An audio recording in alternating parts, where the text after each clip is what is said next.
ఇన్నాళ్ళు కారులో తిరిగిన గాలిపటం ఇప్పుడు హస్తం పార్టీలోకి వెళ్తుందా?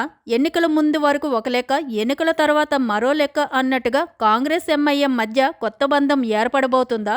ఇదే ఇప్పుడు రాజకీయ వర్గాల్లో జరుగుతున్న చర్చ. ఫలితాలు వచ్చి 2 వారాలు కూడా కాలేదు. ఇంతలోనే ఈ రాజకీయ మార్పులేంటి?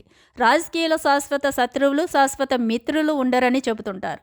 అలాంటి పరిస్థితులే తెలంగాణ రాజకీయాల్లో స్పష్టంగా కనిపిస్తున్నాయి.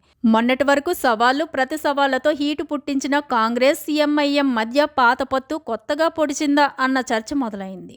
ఎన్నికల ప్రచారాల్లో ఈ 2 పార్టీలు ఒకరిపై ఒకరు తిట్టిపోసుకున్నాయి. కాంగ్రెస్ ఎట్టి పరిస్థితుల్లోనూ గెలవకూడదనే రేంజ్లో ఎంఐఎం పనిచేసింది. కాంగ్రెస్ సైతం ఎంఐఎంపై అదే స్థాయిలో మండిపడింది.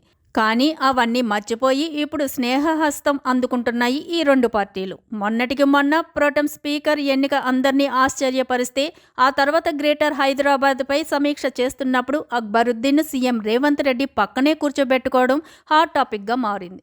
దీంతో ఆ 2 పార్టీల మధ్య మిత్రబంధం ఏర్పడిందనే ఊహాగానాలు ఊపందుకున్నాయి. అయితే తాము గత ప్రభుత్వంతో ఎలా నడుచుకున్నామో ఇప్పుడు అలాగే నడుచుకుంటామన్నారు ఎమ్మెల్యే అక్బరుద్దీన్ ఓవైసీ. అభివృద్ధికి సహకరిస్తామంటూ అసెంబ్లీ ముఖంగా ప్రకటించారు. ఇక సీఎం రేవంత్ రెడ్డి సైతం ఈ బంధాన్ని బలపడేలా వ్యాఖ్యలు చేశారు. మిత్రులు అంటూ ఎంఐఎం పార్టీని సంబోధించారు. ఈ పరిణామాలన్నీ చూస్తుంటే కాంగ్రెస్ పార్టీకి నేరుగా మద్దతు ఇవ్వకపోయినా తాము ప్రభుత్వం పక్షానే ఉన్నామనే సంకేతాలు పంపేలా వ్యవహరిస్తున్నట్టుగా కనిపిస్తుంది.